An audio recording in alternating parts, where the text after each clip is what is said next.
आज हम पढ़ेंगे प्रकाश संश्लेषण क्रिया के बारे में, जिसको हम इंग्लिश में फोटोसिंथेसिस कहते हैं। हम आज जानेंगे कि पौधे अपना भोजन कैसे बनाते हैं। जिस तरह से हम अपने घर में भोजन का निर्माण भिन्न भिन्न सामग्रियों की मदद से करते हैं, उसी तरह हमारे आसपास के जो पेड़ पौधे हैं वह भी अपना भोजन का निर्माण करते हैं। प्रकाश संश्लेषण क्रिया के पहले हम पौधे के स्ट्रक्चर के बारे में जानना चाहेंगे कि प्रकाश संश्लेषण क्रिया में जो भोजन का निर्माण होता है उसमें पौधे के प्रत्येक भाग का क्या क्या योगदान होता है, उसको पहले जान लेंगे। इसके बाद हम प्रकाश संश्लेषण क्रिया को विस्तार से जानेंगे। पौधे का जो निचला हिस्सा होता है उसको हम जड़ कहते हैं। इस जड़ के द्वारा पौधे जल और सूक्ष्म पोषक तत्वों को ग्रहण करते हैं और जल और सूक्ष्म पोषक तत्वों को ग्रहण कर वो पत्तियों तक पहुंचाते हैं। उसके ऊपर का हिस्सा तना कहलाता है और तने से पत्तियां जुड़ी होती हैं। पत्तियों में जो मोटी मोटी लाइनें होती हैं उसको हम बोलते हैं मेन वेन्स। पत्तियों में जो पतली पतली लाइनें होती हैं उसको हम स्मॉल वेन्स बोलते हैं। पत्तियों में जो रंध्र पाए जाते हैं, जो छिद्र होते हैं छोटे छोटे, उसको हम स्टोमेटा बोलते हैं। इसी स्टोमेटा के थ्रू कार्बन डाइऑक्साइड गैस का अवशोषण होता है और ऑक्सीजन गैस का उत्सर्जन होता है, और इसी रंध्र के द्वारा जो जल निकलता है वो जल का वाष्पोत्सर्जन होता है। ठीक है, अब चलते हैं प्रकाश संश्लेषण क्रिया के बारे में समझने के बारे में। जल नीचे से जड़ के द्वारा जल और सूक्ष्म पोषक तत्व लिया जाता है और पत्तियों के रंध्र से CO2 का अवशोषण होता है। जब प्रकाश की किरणें पौधे की पत्तियों पर पड़ती हैं, जब सूर्य के प्रकाश जब पौधों की पत्तियों पर पड़ता है तो जल नीचे से जल पहुंचता है, ऊपर से CO2 पत्तियों के रंध्र के द्वारा CO2 का अवशोषण होता है।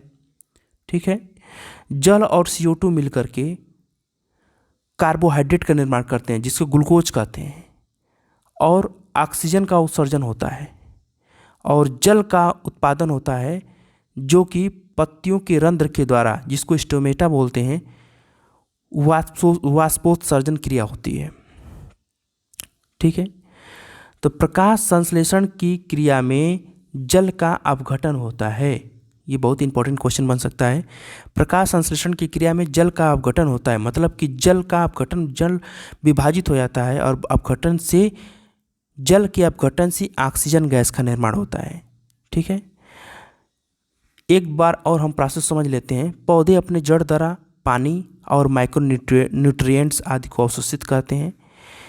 यह जल एवं पोषक तत्व तनों से होता हुआ धीरे धीरे पत्तियों तक जाता है। फिर पत्तियों में मौजूद स्मॉल होल्स, जिसे हम स्टोमेटा कहते हैं, उससे होकर CO2 अवशोषित होती है।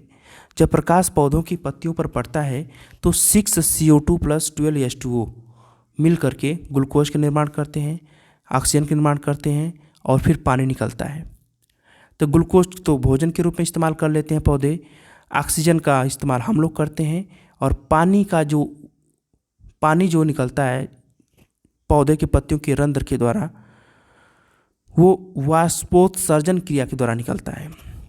ठीक है, मुख्य प्रश्न बन सकते हैं कि इसमें जल का अपघटन होता है। ठीक है, और जल के अपघटन के थ्रू ऑक्सीजन का निर्माण होता है। जब जल का अपघटन होता है तो जल के अपघटन के द्वारा ऑक्सीजन गैस निकलती है। CO2 का अपचयन होता है, CO2 का अपचयन होता है। ठीक है, जल का उपचयन या अपघटन होता है, ये तो हम पहले पढ़ चुके हैं। क्लोरोफिल में Mg धातु पाई जाती है। ठीक है, पत्तों के साथ साथ तनों के द्वारा भी प्रकाश संश्लेषण होता है। जब पतझड़ का मौसम आता है, जब पत्ते झड़ जाते हैं, तो पौधे अपने तनों के द्वारा भी प्रकाश संश्लेषण की क्रिया कर लेते हैं। सबसे ज़्यादा प्रकाश संश्लेषण लाल रंग के प्रकाश में होता है, फिर नीले रंग के प्रकाश में होता है, फिर बैंगनी रंग के प्रकाश में होता है। प्रकाश संश्लेषण की क्रिया हरे रंग के प्रकाश में नहीं होती है। जिस रंध्र से CO2 अवशोषित होता है उसी रंध्र से O2 निकलता है। ठीक है, और उस रंध्र का नाम है स्टोमेटा। पत्तियों पर छोटे छोटे धब्बे होते हैं जिसे हम क्लोरोप्लास्ट कहते हैं। ये डबल मेम्ब्रेन के होते हैं। इसमें स्ट्रोमा तथा ग्राना पाया जाता है। ठीक है, ग्रेना नहीं, ग्राना है। ठीक है, ठीक है। इसके बाद प्रकाश संश्लेषण की क्रिया में क्लोरोप्लास्ट भाग लेता है। ये बहुत इंपॉर्टेंट है। लोग कहते हैं प्रकाश संश्लेषण की क्रिया में क्लोरोफिल भाग लेता है। नहीं, प्रकाश संश्लेषण की क्रिया में क्लोरोप्लास्ट भाग लेता है। ठीक है दोस्तों, क्लोरोप्लास्ट क्या होता है?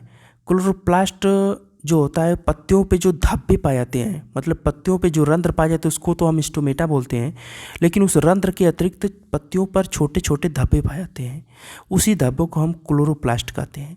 क्लोरोप्लास्ट के अंदर दो चीज़ें पाए जाते हैं, एक होता है स्ट्रोमा, एक होता है ग्राना। स्ट्रोमा जो होता है लिक्विड होता है, और जो ग्राना होता है उसका आकार जो होता है, जो ग्राना होता है उसका आकार प्लेट की जैसा होता है। ठीक है, ये प्लेट है, देखिए प्लेट है, दोनों ओर की प्लेटें बराबर संख्या में नहीं होती हैं, और जो छोटा छोटा जो बिंदु दिखाई दे रहा है ये स्ट्रोमा है। ठीक है, अच्छा, ग्राना जो होता है वो प्लेट की जैसा होता है। ठीक है, ग्राना के अंदर थैलोकाइट पाया जाता है, ये थैलोकाइट, और थैलोकाइट के अंदर क्लोरोफिल पाया जाता है, और क्लोरोफिल के अंदर जो पाई जाती है धातु Mg होती है। ठीक है, तो सबसे पहले प्रकाश संश्लेषण ग्राना में होता है। ग्राना में जो रिएक्शन होता है प्रकाश संश्लेषण क्रिया, उसे हम हिल रिएक्शन कहते हैं। स्ट्रोमा में जो रिएक्शन होता है उसे हम डार्क रिएक्शन कहते हैं। ठीक है, तो सबसे पहले हिल रिएक्शन होता है, इसके बाद डार्क रिएक्शन होता है। रात के समय में प्रकाश संश्लेषण क्रिया नहीं होती है, कृत्रिम प्रकाश में भी प्रकाश संश्लेषण क्रिया नहीं होती है। ठीक है, हिल रिएक्शन और डार्क रिएक्शन पौधे की पत्तियों में होता है। ठीक है, ओके, तो ये था हमारा प्रकाश संश्लेषण के ऊपर वीडियो।